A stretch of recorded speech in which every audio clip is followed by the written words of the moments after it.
രാഷ്മിക മന്ദാനയുടെയും വിജയ് ദേവരകൊണ്ടയുടെയും പ്രണയം നിങ്ങൾക്ക് അറിയാമല്ലോ, ഇൻ്റർനെറ്റിലൊക്കെ ഭയങ്കര വൈറലാണ്.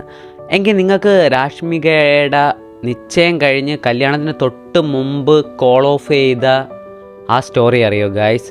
Let's explore Rashmika Mandanna's first love. Rashmika മന്ദാനയുടെ ആദ്യ ചിത്രമായിട്ടുള്ള കിറുക്ക് പാർട്ടിയിൽ വെച്ചാണ് രാഷ്മിക മന്ദാനയ്ക്ക് ആദ്യ പ്രണയം ഉണ്ടാവുന്നത്. അത് വേറെ ആരുമല്ല, കിറുക്ക് പാർട്ടി സിനിമയുടെ നായകനായിട്ടുള്ള നമ്മുടെ രാഷിക് ഷെട്ടിയുമായിട്ടായിരുന്നു ഗൈസ്. അതേ സിനിമയുടെ ഷൂട്ടിംഗ് സമയത്ത് തന്നെയാണ് അവർ കണ്ടുമുട്ടുന്നതും പ്രണയമാവുന്നതൊക്കെ.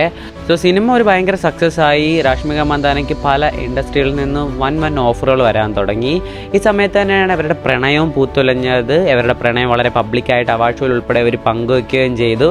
തൊട്ടടുത്ത് തന്നെ രാഷിക് ഷെട്ടിയും രാഷ്മിക മന്ദാനയും എൻഗേജ്മെൻറ്റും അനൗൺസ് ചെയ്തു. അവരുടെ എൻഗേജ്മെൻറ്റ് ഒരു വലിയ ഇവൻ്റായിട്ട് തന്നെ നടക്കുകയും ചെയ്തു. ഇത് കഴിഞ്ഞാണ് അസ്വാരസ്യങ്ങൾ ഉണ്ടായി തുടങ്ങുന്നത് ഗൈസ്. ഇവർ തമ്മിൽ ഏകദേശം ഒരു 13 വയസ്സിൻ്റെ ഗ്യാപ്പ് ഉണ്ടായിരുന്നു. നമ്മുടെ രാഷിക് ഷെട്ടിക്ക് 34 രാഷ്മിക മന്ദാനയ്ക്ക് 21 ആയിരുന്നു. അത് ആ സമയത്ത് തന്നെ സോഷ്യൽ മീഡിയയിലൊക്കെ ഒരു വലിയ സംഭവമായിരുന്നു. സോ അത് കഴിഞ്ഞിട്ടാണ് പതിയെ റൂമറുകൾ വന്നു തുടങ്ങുന്നത്. ഇവർ പല ഇവൻറ്റുകളിലും ഒന്നിച്ച് വരുന്നില്ല എന്നൊക്കെ കണ്ട സമയം. സോ ഇങ്ങനെ നടന്നുകൊണ്ടിരിക്കുന്ന സമയത്ത് കല്യാണങ്ങൾക്ക് ഒരു മാസങ്ങൾ മാത്രം ബാക്കി നിൽക്കെ ഇവർ രണ്ടുപേരും കല്യാണത്തിൽ നിന്ന് പിന്മാറുകയാണ് ചെയ്തത്. അതും സോഷ്യൽ മീഡിയയിലൂടെ അറിയിച്ചു. അതും അന്ന് വലിയ ചർച്ചയായി ഗൈസ്.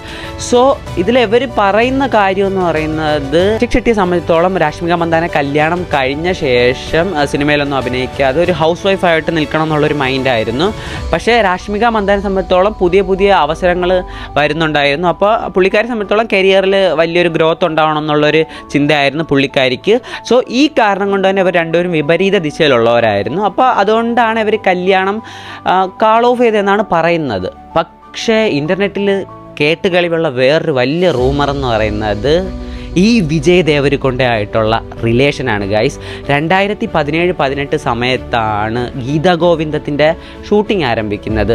ഈ ഗീതാ ഗോവിന്ദത്തിൻ്റെ ഷൂട്ടിംഗ് നടന്നുകൊണ്ടിരിക്കുന്ന സമയത്താണ് സത്യത്തിൽ ഈ ബ്രേക്കപ്പും എല്ലാം നടക്കുന്നത്. അപ്പോൾ ഒരുപാട് ഇൻ്റർനെറ്റിലെ യൂസേഴ്സ് പറഞ്ഞ ഒരു റൂമർ എന്ന് പറയുന്നത് വിജയ് ദേവരകൊണ്ടയായിട്ടുള്ള പ്രണയം ആ സമയത്ത് സ്റ്റാർട്ട് ചെയ്തിട്ടുണ്ടാവാം. പക്ഷേ രശ്മിക മന്ദാന തന്നെ ഇൻ്റർവ്യൂസിലൊക്കെ പറഞ്ഞിട്ടുണ്ട് തൻ്റെ ബ്രേക്കപ്പ് സമയത്ത് ഒരുപാട് സഹായിച്ചൊരു നല്ല ഫ്രണ്ട് ആയിരുന്നു വിജയ് ദേവരകൊണ്ട എന്ന്. പക്ഷേ അത് വർഷങ്ങൾ കഴിഞ്ഞ ശേഷമാണ് നമ്മൾ പരസ്പരം പല സ്റ്റോറികൾ അങ്ങോട്ടും ഇങ്ങോട്ടും ഒരിടക്കത്തെ കാണാൻ തുടങ്ങി. പിന്നെ ഒരു ദിവസം അവർ തന്നെ അറിയിച്ചു ഇപ്പം എന്താ അവരുടെ കല്യാണത്തിൻ്റെ വക്കിൽ വന്ന് നിൽക്കുകയാണ്. സോ നിങ്ങളെന്താണ് ഗൈസിനെ പറ്റി ചിന്തിക്കുന്നത്? ഇത് സൗത്തിലെ ഏറ്റവും വലിയൊരു റൂമറാണ്. സോ ഗായ്സ്, അപ്പോൾ നിങ്ങൾക്ക് ഇങ്ങനത്തെ dating related rumours, Bollywood reactions, കോസ്റ്റ്യൂംസിൻ്റെ റിയാക്ഷൻസ്, ബിഹേവിയർ റിയാക്ഷൻസ് ഒക്കെ അറിയണമെങ്കിൽ എന്നെ എന്തായാലും ഫോളോ ചെയ്തു, നിങ്ങൾക്ക് ഉപകാരപ്പെടും.